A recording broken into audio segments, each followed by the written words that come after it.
Israel की सड़कें गाड़ियों के हॉर्न से नहीं बल्कि लोगों के नारों से गूंज रही है।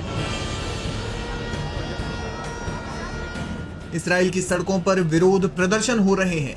इजराइल की आवाम गुस्से में है और मुल्क में फैली अशांति के लिए नेतन्याहू सरकार को दोषी ठहरा रही है। जी हाँ, इजरायली फौज ने हाल ही में गजा पर एक बार फिर से हमला बोल दिया है और इलाके में तनाव को चरम पर पहुंचा दिया है। इससे इजराइल की जनता खफा है और देश के प्रधानमंत्री बेंजामिन नेतन्याहू के खिलाफ लामबंद हो गई है।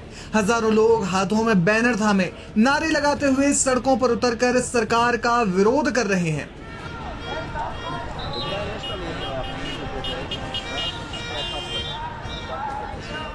बुधवार को यरूशलेम में नेतन्याहू के आधिकारिक आवास के बाहर और तेल अवीव की मुख्य सड़कों पर प्रदर्शनकारियों की भारी भीड़ उमड़ी। बताया जा रहा है कि प्रदर्शन जारी है।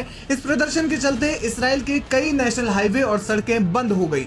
पुलिस ने कम से कम 12 प्रदर्शनकारियों को गिरफ्तार भी कर लिया। हालांकि गिरफ्तारियों के बाद भी इस प्रदर्शन के उग्र होने के आसार नजर आ रहे हैं, क्योंकि प्रदर्शनकारियों का कहना है कि प्रोटेस्ट लगातार गति पकड़ रहा है।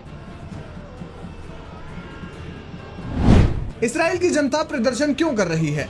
यहूदी मुल्क में विरोध प्रदर्शन का इकलौता कारण गजा में दोबारा शुरू हुए इजरायली हमले ही नहीं है, बल्कि कारण ये भी है कि हाल ही में इजरायली कैबिनेट ने मुल्क की आंतरिक सुरक्षा के लिए जिम्मेदार खुफिया एजेंसी शिन बेट के प्रमुख रोनेन बार को बर्खास्त करने के लिए वोट किया। कैबिनेट ने रोनेन बार की बर्खास्तगी के प्रस्ताव पर सहमति भी जताई। पीएम नेतन्याहू ने इसका कारण बताया कि उन्होंने रोनेन बार पर भरोसा खो दिया है। इसके खिलाफ इजराइल की आवाम हजारों की संख्या में सड़कों पर उतरी और पीएम नेतन्याहू के आधिकारिक आवास के बाहर धरने पर बैठ गई।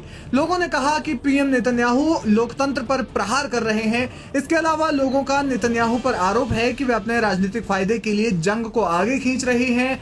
इस प्रदर्शन में वो लोग भी शामिल हैं जिनके परिजनों को हमास ने बंधक बनाया है और वो अभी भी हमास की कैद में हैं।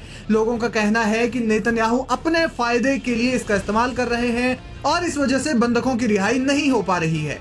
इसराइल में ब्रदर्स इन आर्म्स विरोध आंदोलन के प्रमुख कार्यकारी अधिकारी ईटन हर्जेल ने कहा कि सरकार ने अब एक बार फिर से युद्ध शुरू कर दिया है ताकि खुद को बचाया जा सके, ताकि इसराइल में लोगों को परेशान करने वाली बातों से उनका ध्यान हटाया जा सके, उन्हें उनके स्थानीय मुद्दों से भटकाया जा सके। सरकार ने हर संभव स्तर पर अपनी वैधता, अपना विश्वास खो दिया है।